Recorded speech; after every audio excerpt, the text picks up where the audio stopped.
Okay, we should be good. Yes. Start streaming. Your event is starting. And we are live, I think. Let's see. Does it work? It's moving. Everything's going. Hello, everybody. Welcome to another episode of What's Your Story? I am here today again because last weekend my internet decided to take a shit. And it was awful. So we are doing part 2 of What's Your Story with the wonderful, the man, the myth, the legend himself, Mr. Adam. If you don't know, that's Breezetones, guys. Yeah, he's right there. Yeah, right there. Just on the other side of the damn world.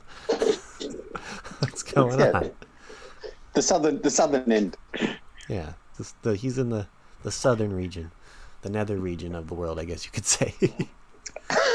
The underpants of the world. He's in the gooch of the world. That's not a word we really use down here. Gooch. Yeah. Taint, yes, not really gooch. Australia, the taint of the world. Or how like some of us in Discord like to call Australia, it's pretty much Narnia. Narnia. Yeah. Separated from the rest of the world, it's its own planet where everything can kill you at any moment. Most of the animals in Australia can kill you at any moment. So what we're trying to say is stay in the cities, guys. If you ever go to Australia, stay in the city. They still get snakes in people's toilets in the cities. Oh, fuck that. I don't want to take a piss and realizing, oh crap, there's a giant ass snake in my toilet. No, thank you. Yeah. I'm over dripping already, mother. That's the way to start. So let's see if people are starting to filter in a little bit.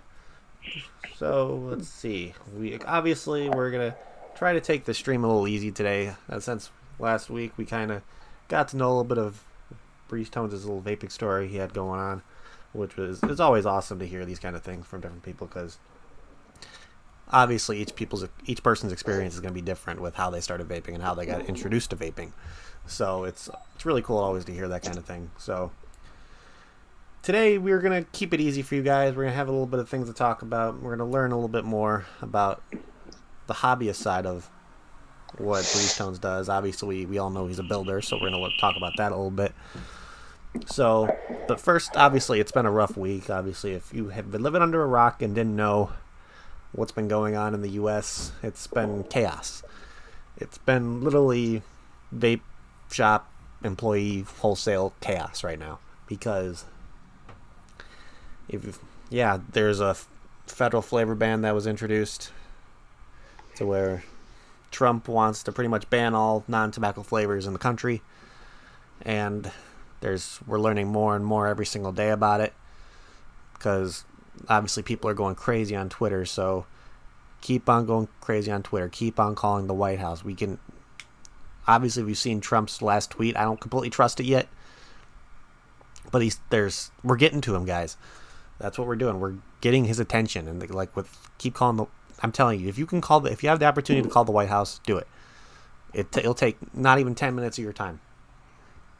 Doesn't really call them. You might sit on hold for a little bit, but just tell them that you oppose the flavor ban, and tell them your story if you can, because I've heard experience to where people are actually, the people that they're actually talking to over there, the receptionists, and they're taking everything to a grain of salt. They're listening to people, so, and some of the people are getting their opinions changed. So if you ever can, just call the White House, do what you can.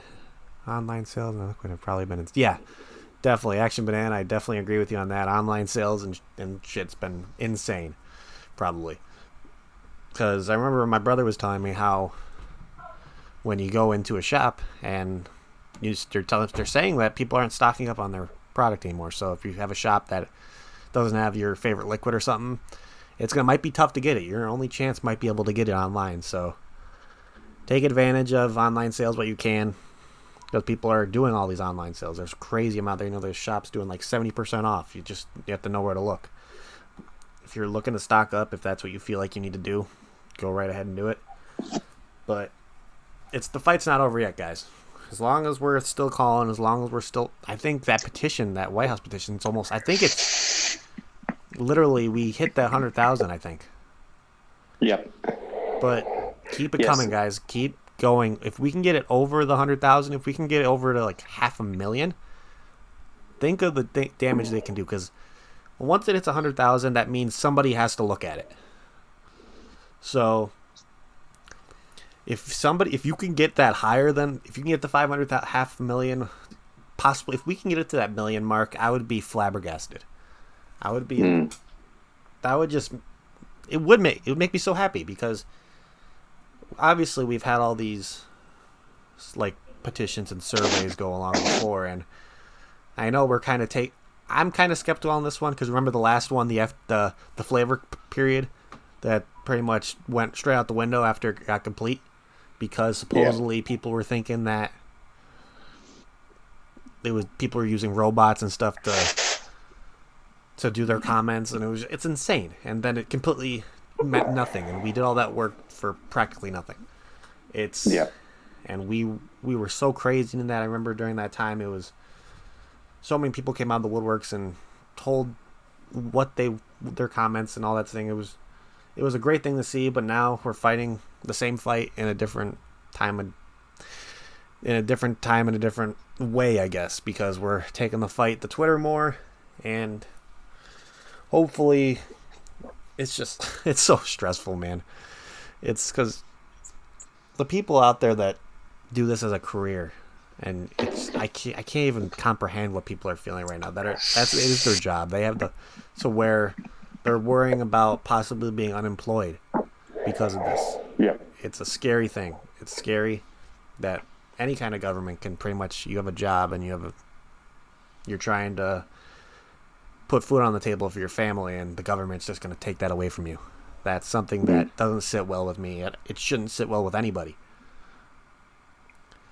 So after what you've been hearing, all this stuff, what are your thoughts on all this thing? I know you've been stressed out. You've been going nuts. So get a small little summary of how you're feeling right now after all this stuff has happened. I think the one thing that I woke up with this morning, because absolutely it's been, a week of nonstop on the phone, trying to email, trying to engage, trying to, get information out there, and all of that situation, which I mean is probably just a larger concentration of what everyone already does already, but put it all into a week.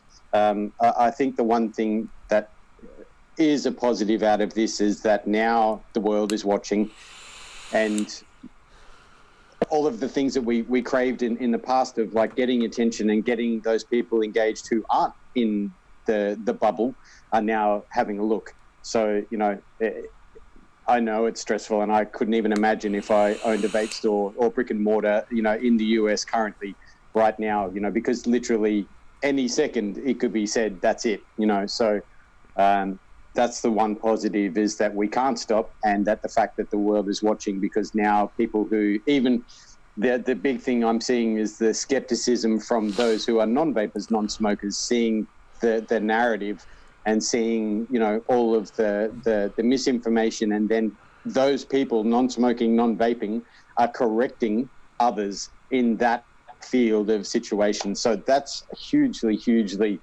positive situation, because that's all we've ever asked for, is for people to take notice and to actually look for themselves. So, we can't stop, man. And certainly if something positive does come out of it, then it still needs to continue. That's the other situation. It needs to continue past that, I mean, when Trump put that tweet out, I mean, everyone kind of went, what? That's not what you said yesterday. And then everyone, now is like, oh, he's taking notice. Do we take the foot off the pedal? And absolutely not. No. In that kind of situation, we need to actually put more pressure on it, because we know it's getting his attention, obviously. Yeah. And We need to show him the facts, show him the science, and just show him how many people are getting impacted by a decision that possibly could change the life of millions. Yeah, the situation when he put that tweet out yesterday saying that he sees the value in e-cigarettes, and was that Matt Cully asked everyone, now's the opportunity to do that to comment on that. Because I use Twitter on my phone and not on a desktop, I couldn't see how many comments have actually been made. But late last night, I was just scrolling through to have a look at what people were commenting, particularly to that tweet. And whether he reads it or not is not important, but I wanted to see the number of how many comments have been made, on that tweet. And as I was scrolling through, the familiar faces, vapors of all ages were commenting the importance of, flavors and, not. So I started to see the tweets from people who wanted to tweet something else other than the importance of flavors and, to try and get his attention, I guess, at on worldwide or in the US based. And I was like, in two minds, I get it, because you're trying to get his attention on more important, as important issues. But then there's also this, that's taking away from what the tweet was actually about in context as well. So it's hard. What do you do? What do you do? It's crazy. I'm curious if in those comments, have there been politicians commenting on that? I'm curious if politicians have been coming out of the woodwork, because I know. Like, the one thing that somebody who's been posting on Twitter that I've kind of been blown away with, and I can't believe I'm actually agreeing with him, it's fucking Scott Gottlieb. Holy shit. Some of the knowledge he has put on there, some of the opinions that make so much sense, that where you're sitting there and like, why couldn't you put these in the fucking thought when you were in a place of power? Yeah. Like, when you were head of the fucking FDA. You could have been in that Oval Office in there when he said that, and then brought up that kind of situation to where, why don't we just get rid of the closed-based systems and leave the open-based systems like what me and Adam are using to the adults in the brick and mortars. Get these out of the convenience stores. It's that simple. That literally, if you want to get rid of the teens and the youth using this stuff, that will be the biggest way to do it. Take the convenience out of people getting it. You put them in only places to where they will have to be ID'd, or somebody to where, if you have a situation to where a parent is buying it for them, which I do not condone at all. You have that. If you're in a brick and mortar and you see that a parent is in there with a younger kid, you have the right to deny that sale. You, as working in that shop, saying, you can actually tell them and say that, I can see that your teen is there. I have a feeling that you're buying it for them. I am not selling you this. That is your right as working as an employee in that shop. And if your boss says something about it, tell them why. Because if they have the potential of a minor getting a hold of that stuff and say that they got it from your shop, that's a lawsuit right there. That can shut you down instantly. So anybody watching right now works in a brick and mortar, that I would say, if you see a parent come in there with somebody younger and you could tell that they're possibly buying it for somebody underage, you have the option to either deny that sale, or you can take it the next step and get the authorities involved, saying that I saw this person giving to somebody underage, and they can take it from there. Yeah. Because that's something... Thomas Crow. Well, I'm sorry. I was going to say there was an interesting point by Thomas Crow. Thomas Crow was talking about, he manages a convenience store, and effectively that's a biggest part of their staff training, because of the fact that the employee gets fined, the business gets fined, and then they take away your, the ability or the license for tobacco. So, a 2-second question.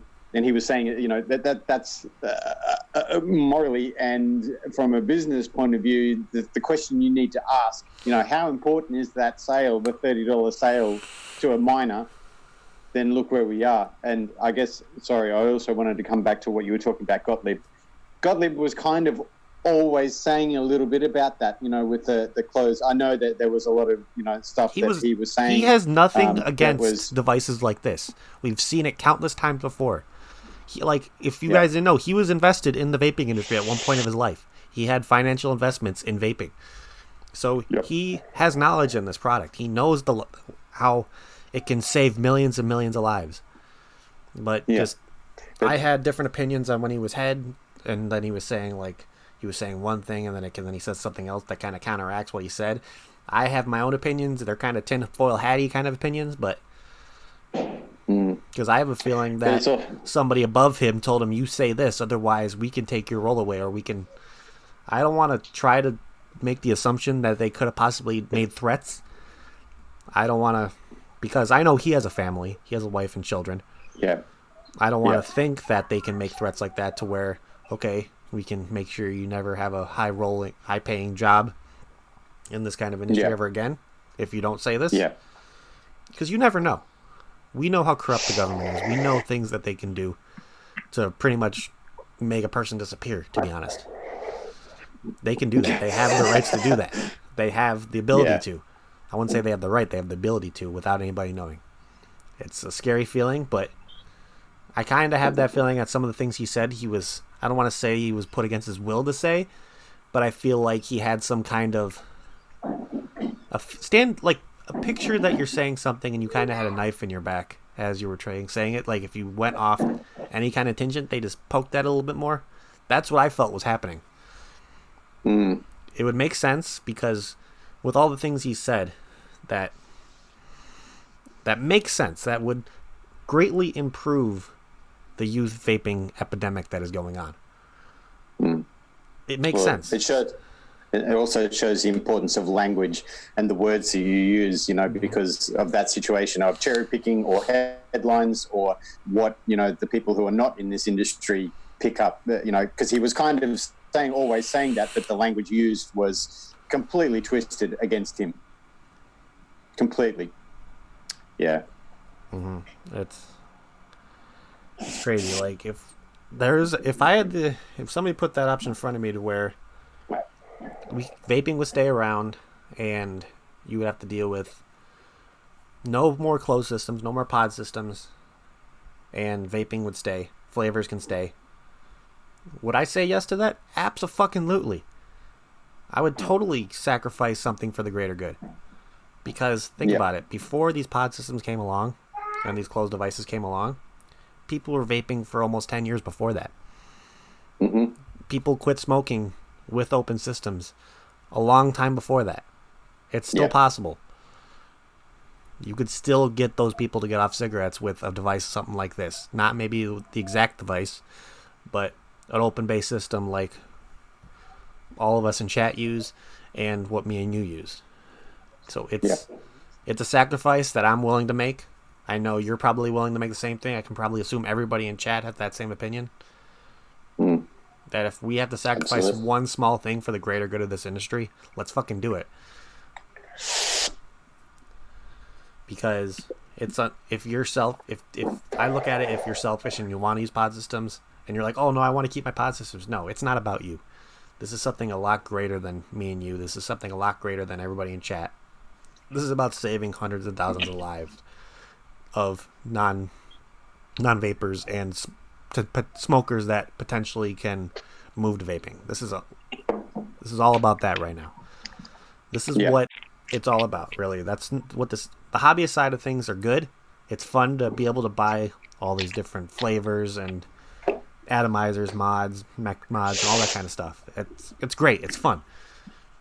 But it's more about getting those smokers onto this product. Having the options that we have is what helps make vaping such a success. All the different options of flavors, devices, everything. The variety is what helps drive this industry forward. And guys, it's still a tough time. We're still fighting a hard fight, but don't stop. We cannot stop, and we will not stop. We've seen that in the past few days, that as a community we can come together and we can be loud. We can make our voices heard, and we can't stop, and we won't stop continuing. And there's lots of avenues, even for people like myself who are not in the US, emailing, engaging those on Twitter, engaging those people who are not, privy to the situation and trying to get their attention with news stories and data and science, because those are the things that are there and that are real, and people can go, okay, understood, So that's how that can be done. Yeah, it's crazy. It's stressful. It drains you, man. I'm telling you. I've been mentally drained. Because the amount of people I've had at work who've been telling me, like, because I'm pretty much the only person that vapes at my company. So, at the branch I work at, so all these people are saying, this will kill you, right? And that, to me, that gives me opportunity to kind of tell them what's actually happening. So even with all this false media coming out, it can kind of give you the opportunity to change the minds of people by showing them actual facts and showing them actual studies. So It may be looking against us, but you can use that to an advantage on your end by spreading the knowledge that needs to be spread. Yep. Dr. Glover, that's the part that Dr. Glover from New Zealand, I will always stick with me, is that she was saying engage those who are not in this bubble, engage your doctor, engage the nurses, engage people in the chemists, engage, everybody else other than the vapor, or other than, that person. So, you've got to do that. Definitely. So I know every stream that has happened since Wednesday has kind of been about what's happening right now, but we wanted to touch on it a little bit, but we didn't want to make this whole entire show about that. So we wanted to have kind of something that people can go back to the usual of go watching a vape show and kind of just have something relaxed and fun to watch. So that's what we're going to do. We're going to make that kind of transition now. So before we get into what we want to kind of just have a little fun with, Adam, why don't you tell me what you're vaping on, man?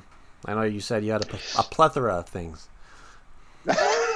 I brought out a plethora today because adults like flavors, and they always have a go at me on the Amigos because I have 14,000 devices set up, which is absolutely accurate. But today I have 14,001. Exactly. Yeah. Okay. I have Caliburn, which I am using Taturo, which is that Portuguese custard situation in my Caliburn. I also have a dual topside. See, in my brain, I already think this is called a dual passage. It's a topside dual passage. This is my end game. That one has Event Horizon by Mr. Paul, the Pirate Labworks. I also have another one set up with an Australian custom drip tip, which is a maker here in Adelaide. Excellent drip tips. That one has also Mr. Paul Labworks cookies and cream, which is very, very good. I have Dovpo V variable voltage device with the Blotto by Mr. Sam, the Vaping Bogan. That has actually a US liquid, cookies and custard. That is out of Vegas. And my most recent addition was a gift from Mr. Chuck. I finally got a double barrel. This is the V3 Chieftain with a passage on the top as well with Miss Jess Marie drip tip. That has a top secret e-liquid that I can't tell you, but it's delicious. What? Secrets? And it is a bakery. Ooh. Hold on, we didn't agree to secrets here, man. What the hell are you doing? We're supposed to lay everything on the damn table, and you're just fucking hiding secrets on us. What the hell is that shit? Because adults like flavors, and that's my top secret e-liquid. Okay. Can't talk. Yep. I think that's everything. That's everything. Yeah. Awesome. Well, my buffet isn't as widely large as yours. I have 3 setups going right now still. I kind of stick with 3 a little bit. It's usually more than 3, but 3 I like to show on a show because I don't want to take up too much time on just setups after setup after setup. So first setup I got is Tormund, my Aspen Modico Monarch with the Recrow Rebel. I need another tip for my Rebel, because when I was messing with my Rebel, trying to take the top cap off, my DH tip that I had on there suddenly flew across my room, and it vanished into the bottomless pit. So it's in here somewhere. I just don't know where. So I'm stuck using the regular black on there, which it's fine. What can you do? And let's see. I got inside of there. I got some fried cookies and cream. Well, the fried Oreo, but super steeped, delicious. Yeah, right. I've tried that e-liquid. It's good. I like it. And next, I got my Lazy Vapors DNA single 21700 DNA 75C with the Flav 24 Evo on top. And inside of there, I got some vanilla bourbon custard because adults like flavors. And then finally, I got the Pièce de Resistance, the mod that you can possibly murder somebody with and possibly use as a weapon. I got the newest addition to my vaping mod family, my hammer by Immortal Mods / Armageddon Manufacturing, with the Elite V2 on there, matchy drip tip. Big shout out to Jeremy Lane. I bought this from him, and it is awesome. It's great. And inside of there, I got some big shout out to Straight Up E-Liquid, Dylan and Taylor. Some Straight Up Apple, which is, if you're looking for a good green apple vape, I'm telling you, get your hands on this stuff because it's fantastic. And do I have anything else going? I don't think I have any nothing at the moment, but yeah, that's all I got. So why don't we get down to a little bit of a more relaxed conversation a little bit. I know last week we kind of touched on how you got introduced to vaping and all that stuff, so I kind of want to touch on a little bit what got you into the whole hobbyist side of things. We all know from your social media and all that stuff that you're actually a builder. And if you don't know this, you can actually buy Breezetones coils. Just go to localvape.com and you actually have the opportunity to pick up some awesome Australian coils. So thank you.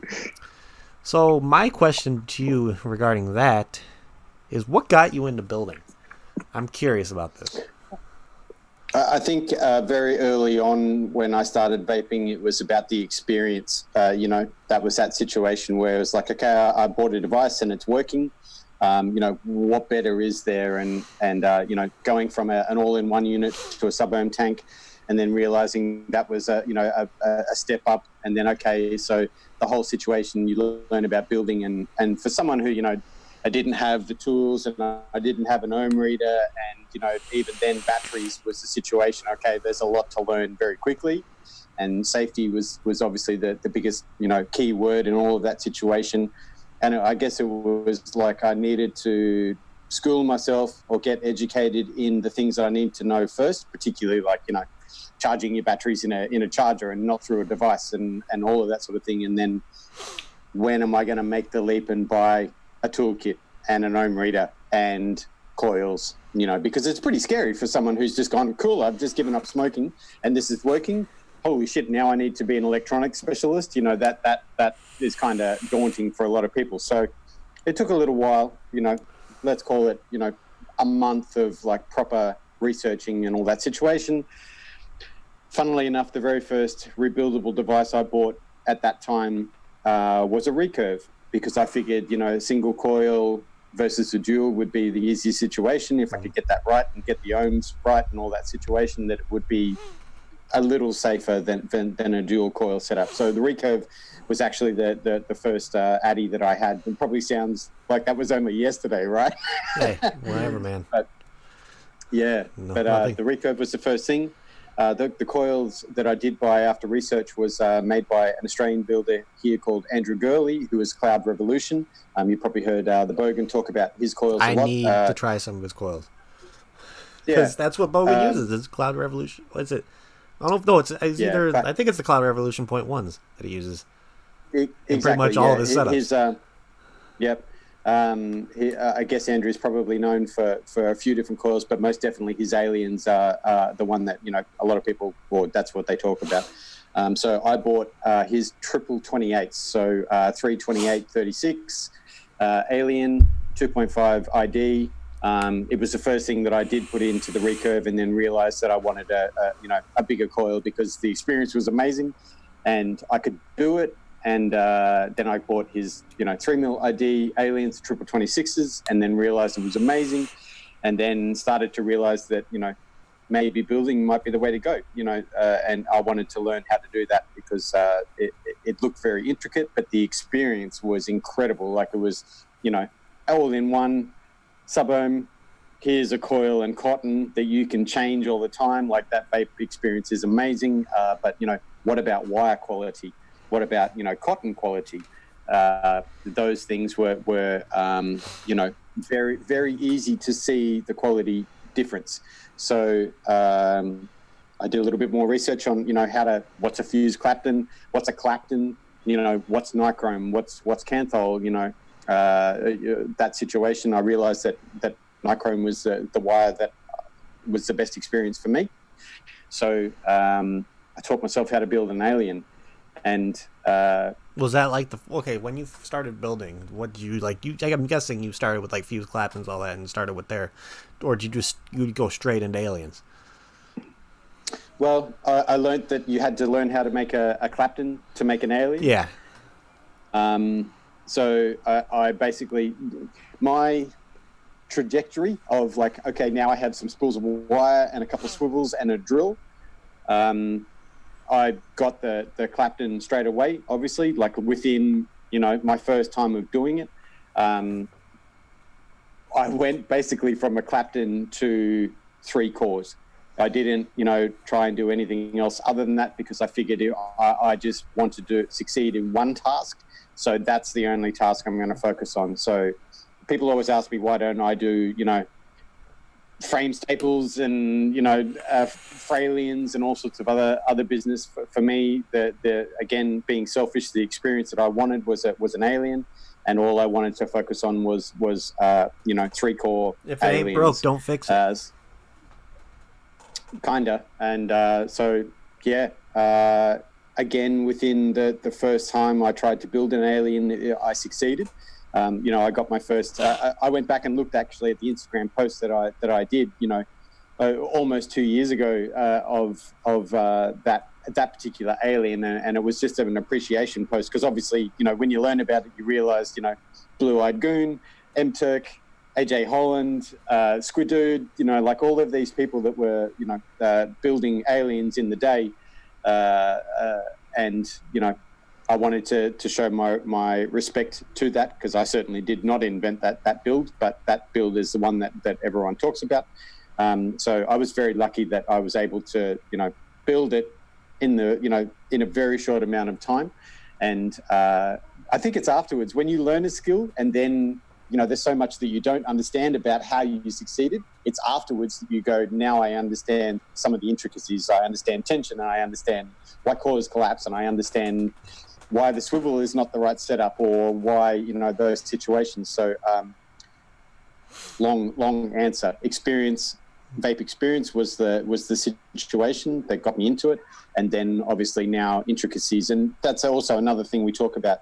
Why are some builders coils, same specs, same wire, same everything. Why do they vape differently to somebody else's Alien, same specs, same wire? So we talk about the same in coffee. You can have the same coffee, the same machine, the same water, made by 2 different people. It's completely different. And I guess, my coils just vape differently to other people's Aliens. Whether you like it or not, it's just different. So because there's so many things there's so many things that are put into building. From somebody who doesn't build, I just buy pre-made coils and install them in my Addies.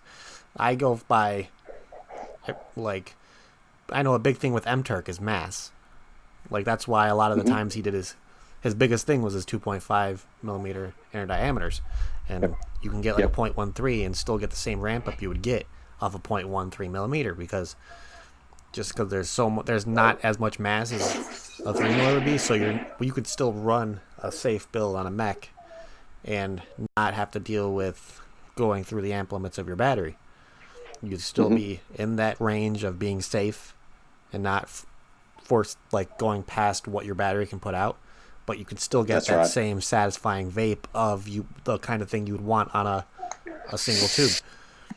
And that's when he was the first person I bought pre-made coils from, and the experience is great. And it's like crazy how you look at, like, when you see the coils that you would get like in an atomizer from like Watofo and all that thing, these Chinese companies that are attempting to make coils, and then you try some of these handmade ones from either M-Turk, Coil Turd, Fiends, Atom, and you see the longevity of those ones compared to the ones you would get from China. And that's a crazy thing to see too, because these people they know what they're doing. Obviously, they've created businesses out of building coils, so they know people wouldn't put their faith into somebody's product if it wasn't good.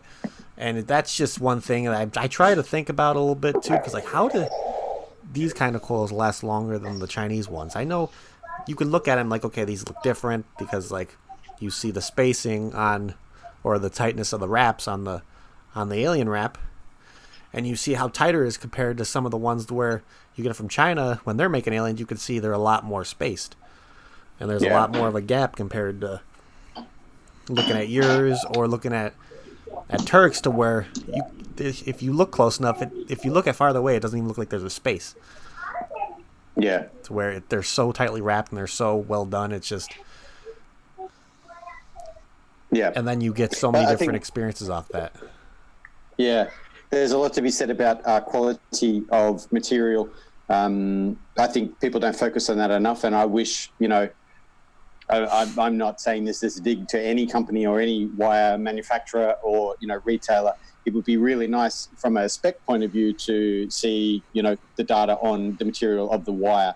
I mean, obviously there are brands that people trust and have used and no issue, but even I guess when Dr. F came out with the dry burning data about when people dry burn, like the pros and cons of that situation, and we've all heard of the incorrect data that the powers that be have put out about burning coils at 4,000 watts, but that situation of quality of wire and in my belief also tension and spacing, hotspots, whatnot, why good quality coils last longer, But in that same vein, I know people are always like, man, I got 6 months out of those coils. Like, I don't think you should actually be doing that. I still think that you should be, changing your coils regularly just for that situation of, if you are, re-wicking, which is another whole ball game, how often people re-wick and dry burn.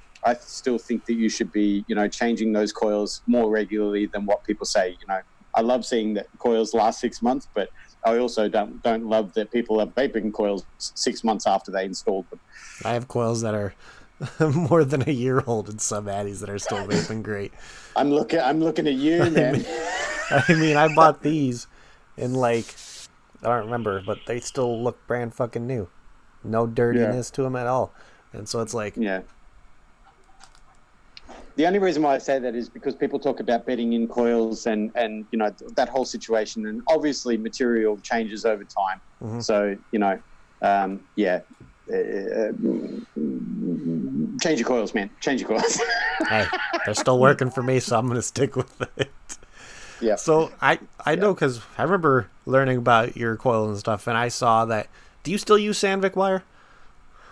I do. Well, yes, I use both Sandvik and Andrew's, his own wire, sourced wire, produced. It's Wire Buddha. Okay. It is Swedish, USA, milled, and I always forget the other word, but it's effectively, I think that his quality wire is there's a reason why I use it, because I've used other stuff. I'm not going to, throw anyone under the bus, but as far as performance goes and longevity and ease of use, Wire Buddha Sandvik / Sandvik is absolutely the materials I want to use. I know, because there's so many reputable companies that you can get wire from out there. You can get it from Twisted Messes. You can get it from I know Coil Society. That's a Coil Society that does their own wire. Yeah, Coil Society. They're in Canada, I think. Then you have Sandvik. You have Kidney Puncher, who is probably in the U.S. area. That's one of the main common one. With Dwayne Homeboy OC, he has Anarchist wire. There's so many different options of a good quality wire that you can get out there. That the one thing with Anarchist that I'd like to see is I'd like to see him make bigger spools than just like 10 to 15 foot spools. That would like getting like how you would get from somebody that's getting it from Kinney Puncher, to where you can buy the 500 foot spools, and so you're sitting there with a honking spool like this big of just wire that can last you up to a year. And seeing, and like I know there's people that order from Lightning Vapes and all this stuff, and Lightning Vapes still puts up quality wire. They obviously have been selling their stuff. That kind of wire is great for people who are learning how to build. Like if you want to stock it in a brick and mortar, that's definitely somebody I would suggest getting there. If you're learning how to build and you don't want to get high amount of like footage, definitely get your hand on some Lightning Vape stuff. Definitely, because it's a learning curve. And you don't want to spend a shit ton of money on. Say you want to start learning how to build, and then you realize that building's not for me. You don't want to spend all that money on a 500 foot spool that you're never going to use. So building is like the most intricate kind of part of the hobbyist side of it, besides DIYing, that fascinates me. I'm not either or, but I just love hearing the discussions that come from it, from people who are those builders, who are the people that DIY, just the different terminologies they use and all that kind of stuff. It's fascinating to me. Yep. Because you're learning something that you may not use yourself, but it's still knowledge that you can possibly apply, and if somebody has questions on it, you can use that knowledge that you've grown from just listening to these people and possibly help somebody else out. Absolutely. The rate of the things you learn, plus the things outside of that knowledge situation that you're learning all at the same time, is that gives you a far better educated decision about the things that you want to try and use. Mm-hmm. Yeah, absolutely. And it's such a cool thing to see, and like, so I don't know, it's fun. That's pretty much what it is. It's fun. I love the hobbyist side of things. That's when people started vaping, people never expected to get so deep into it. Like when you're like, okay, I'm getting my first setup, and then you're realizing a year later, and like, okay, I'm looking at 12 setups, 15 bottles of juice in front of me. You're like, how did this happen? The hobbyist side of vaping is just what drives me to. I mean, it drives me to get these people off cigarettes, but it also drives me to stay, because the community of the hobbyist side are some of the best people I've ever met in my life. I've grown so many I know for sure lifelong friendships that I will continue to have through the hobbyist side of vaping, just by going to conventions, talking to people who work for different manufacturers, wholesalers, people who work at different brick and mortars, people I talk to online during social media like Discord, Facebook groups, YouTube, all those people that I've grown so many friendships through it that I wouldn't trade in for the world. Exactly. And that's what is so amazing about this industry. But of course, the main thing about it is what's amazing about it is how many lives it saves, but just how many great people you meet from this industry. It's mind-boggling. I would have never, if you would have come to me 10 years ago and saying you would be all these different relationships you would have now, I would have said you're full of shit. Like, no, I'm not going to have that many different like people I'm going to be close with. And then you look at it now, it's like, wow, it's kind of a blessed feeling. It really is. Yeah. Speaking of relationship peoples, there is people in chat. I'm sorry, I'm not addressing the chat at all. It's because I'm on a funny setup, and he's in the shed. For being here. He's in the shed. I'm also when I'm starting to see my coils get out and about in the world, and I'm that dude who's like sending them a DM. Oh, tell me what you think. How are they going? Tell me your experience. What's going on? I want to know. You know. Yeah. It's one of those things. If you have any positive feedback, it can always make things better. Like any kind of positive feedback can help improve future coils. It can help improve future business. It can all those things. Yep. Absolutely. So what are the main? Do you only make one spec of coils, or do you do a few? Like, what are your main ones that you sell on local vape? So they only have the triple 26s. So it's a 3, 26, 36, 3 mil ID, nichrome, alien. That's the coil that is in 99% of my setups. That's the coil that I focused all my learning and skills on. But the plan is, because I also have the 28s, which I use in the blotto, and that I produce for some friends. It's off menu, so to speak. But the triple 28s, triple 26s. I also do a 38 alien, which I've been doing for a few people for series and for like less wraps for I guess more those very restricted MTL or DTL, I should say, setups. I would like to have I guess a small group, so 27s, 26s, 28s. Potentially a Clapton, because there's a lot of people that still just use a fused Clapton, I love and that's an easy way to get the ohms up. So I think that's all I've ever really wanted to do is a few different size aliens, and then a regular fused Clapton build, and that's basically it. Well, just like how I take AJ Holland for this, because he's like the more cores you can use. He's the more core king to me, because some of the coils he comes out with are insane, and then I use his series coils, his high ohm aliens in almost all my setups. They're phenomenal.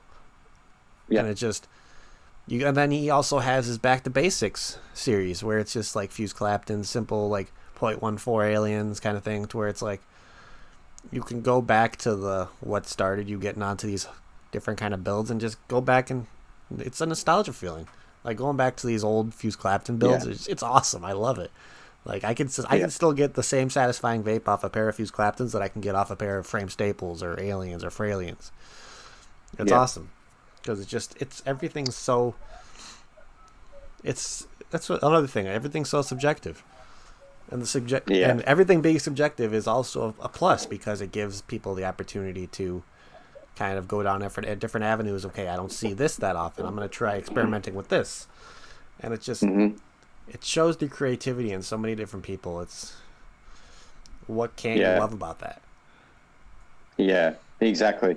Well, going back to it, I had an offcut, there was not a mistake, but it was just a situation. I was running a Clapton, so I decided to put that offcut into an MTL setup that I was given recently.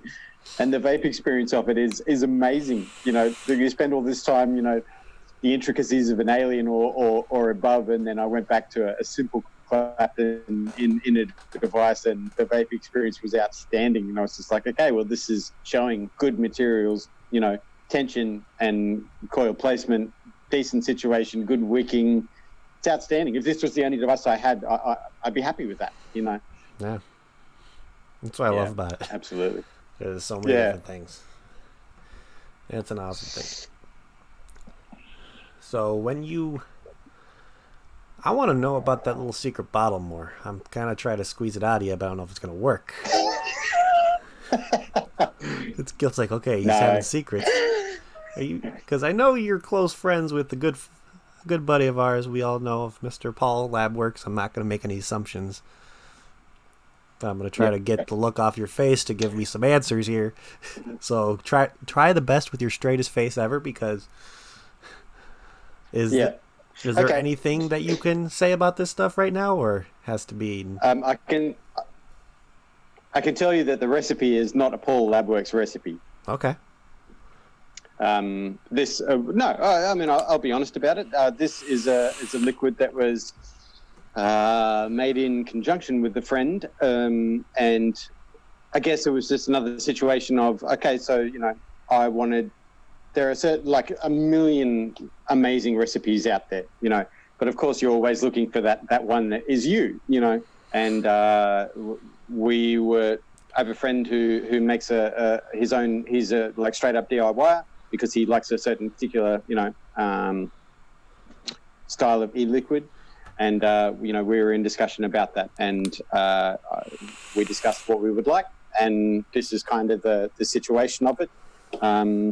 I'm vaping an awful lot of it, and it's very hard to put down, which is a great indication, I guess, So Yeah, it is a dessert / bakery, because that's my wheelhouse, so to speak. And that's awesome. And that is this something where people, the masses, will have to stay tuned and find out?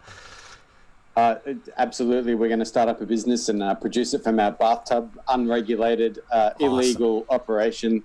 Yeah. I have a good connection on some vitamin E for you if you want to put that in there to give it that extra zing. Okay, I might get some hate from that one, but I don't really care. You gotta have fun. You gotta joke around once in a while. Yeah.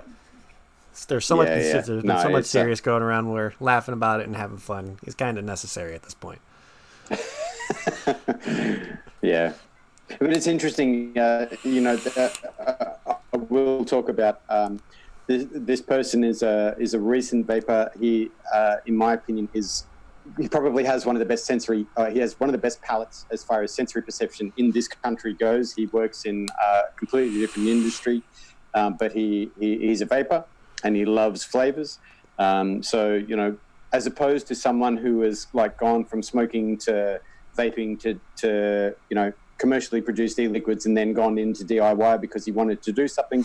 This person basically just went straight to DIY because he wanted to, create liquids and profiles that he enjoys, or, recipes that he enjoys. And the correlation between cooking a recipe, like what makes a pastry, flour, sugar, butter, eggs, citrus, whatever, that those components and the way that people think about how to build a recipe apply exactly to in my humble opinion, and shitty opinion, that is, apply to the e-liquid situation. So, as opposed to I want to make a mango e-liquid, yep, let's just use mango concentrate. It's not that at all. It's a combination of mango, maybe some tangerine, maybe some mandarin, maybe some... Because what people don't know a lot of is that they use some other flavors to enhance the flavor of one. Like you can say you can use a pineapple and you can use a little bit of dragon fruit to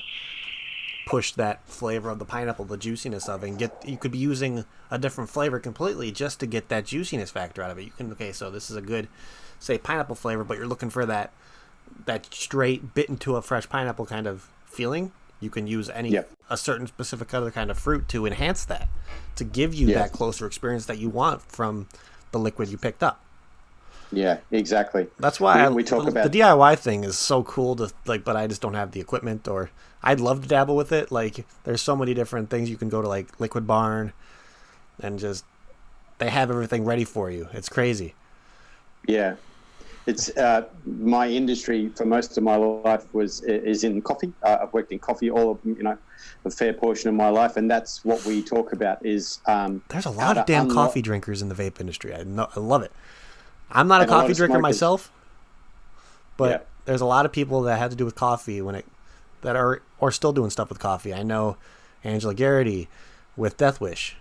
I got Demo, who actually Demo Vapes works as a barista now.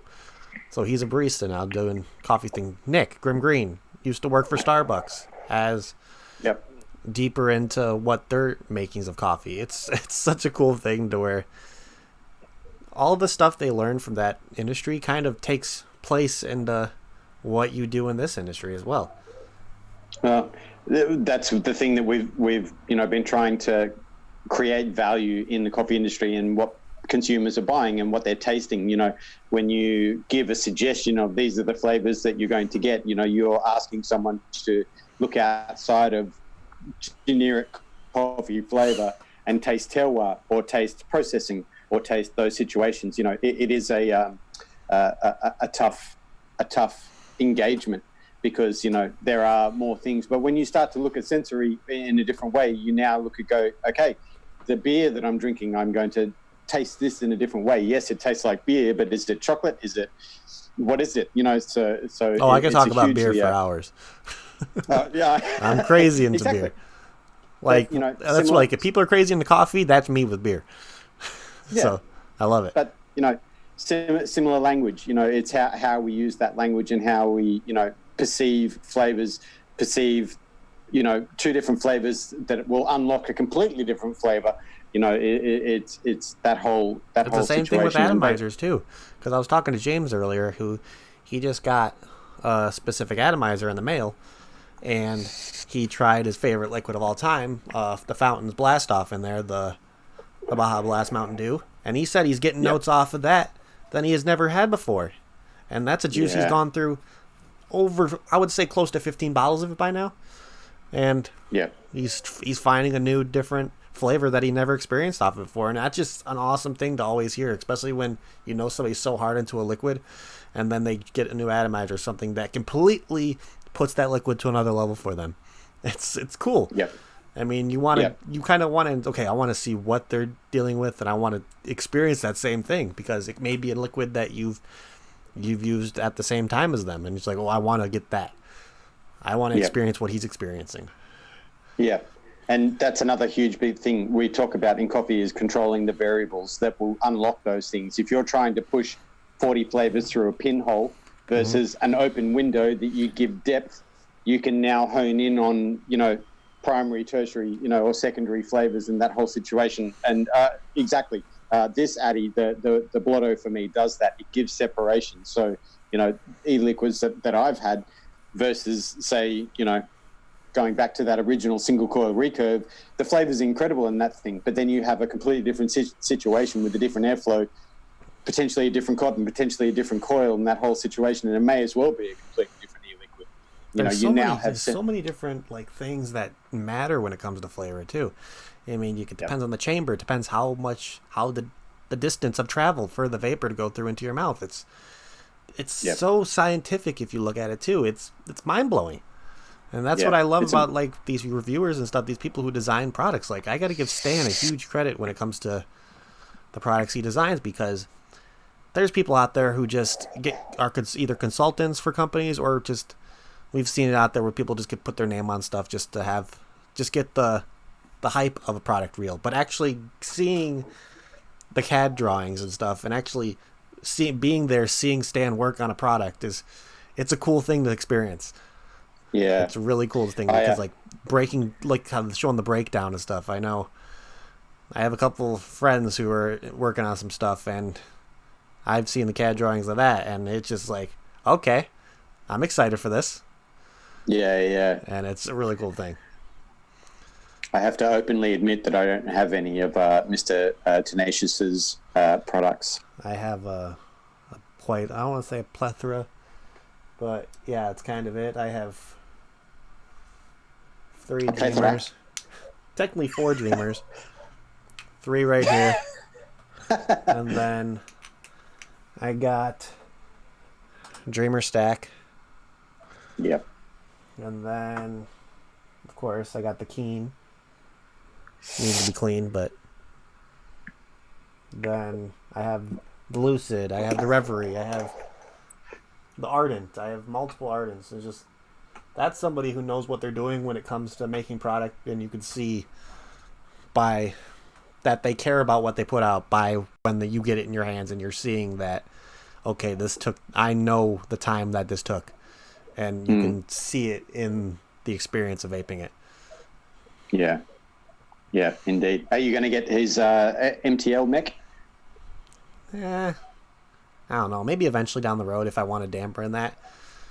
But not right now at this moment, to be honest. Yeah. But then I know he's working on some other stuff that I'm really excited for. And I know I want that Tenacious Unicorn to get here already. Damn it. I thought you were going to say the Stan's working on a regulated box. Yeah, that'd be.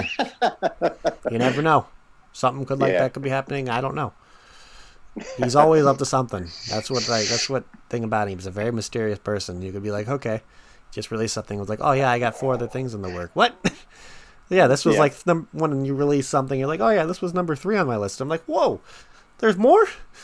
It excites you, and okay, I'm ready to see what this man can think of and what innovation that he can come up with next. And that's what I love about this. I just pre-ordered though. I just was talking to you about this before we went live. I pre-ordered the Ohana from Johnny Drips and Heavy, and I'm excited for that because that's something I've never seen before.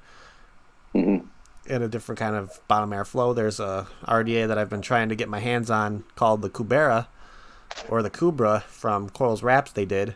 It's a 2-post guy, simple, but the airflow of it's interesting because it's kind of has like ramps underneath the coil where the ramps like this, the coil would sit here, and so when the airflow is going through, it's the lower set airflow, so the airflow is going up that ramp, going on the inside of that coil, and going straight into your mouth.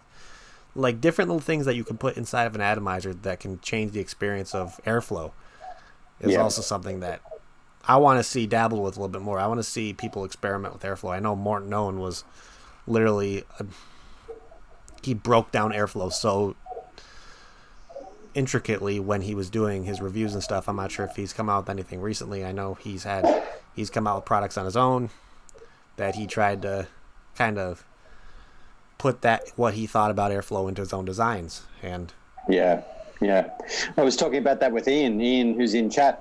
Ian is a builder himself, and he is the first person recently that was talking about that atomizer that Morton came out with, and he was saying, the experience that he gets from it is really, really, really suits him great, but because he builds it in a very different way, he looks at it in a different way, and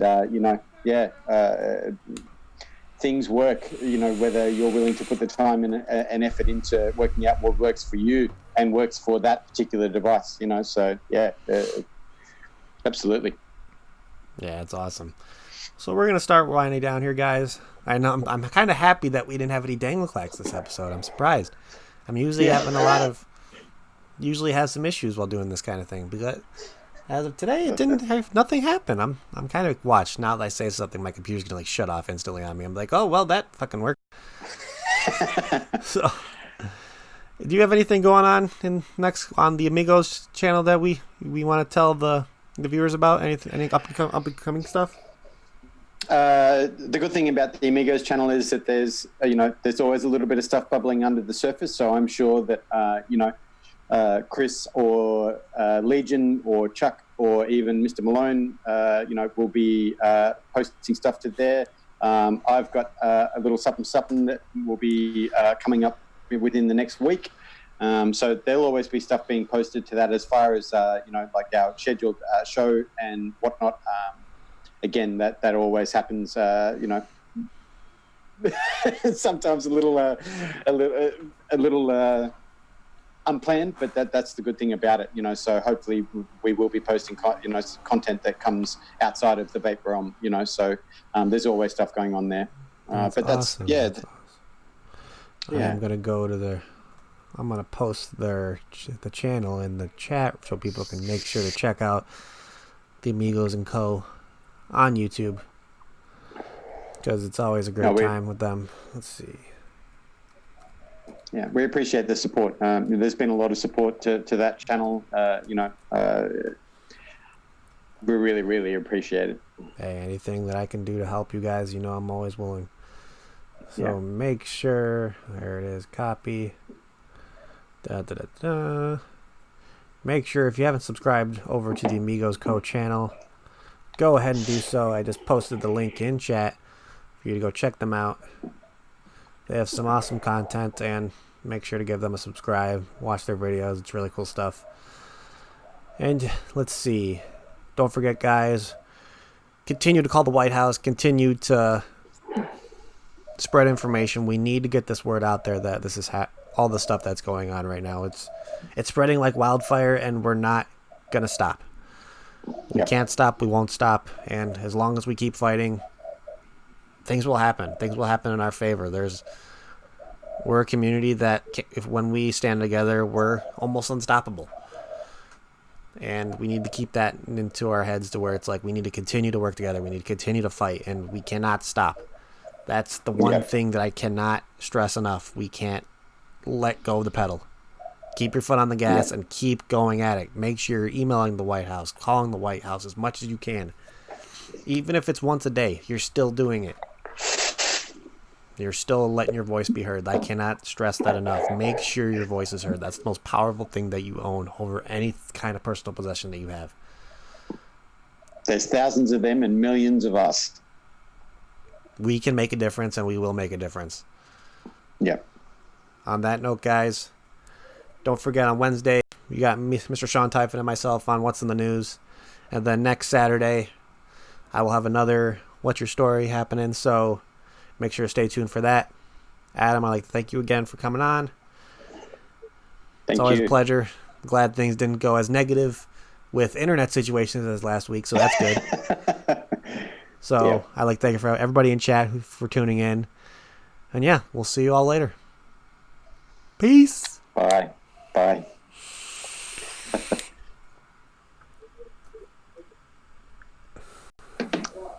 Thank you, Corey.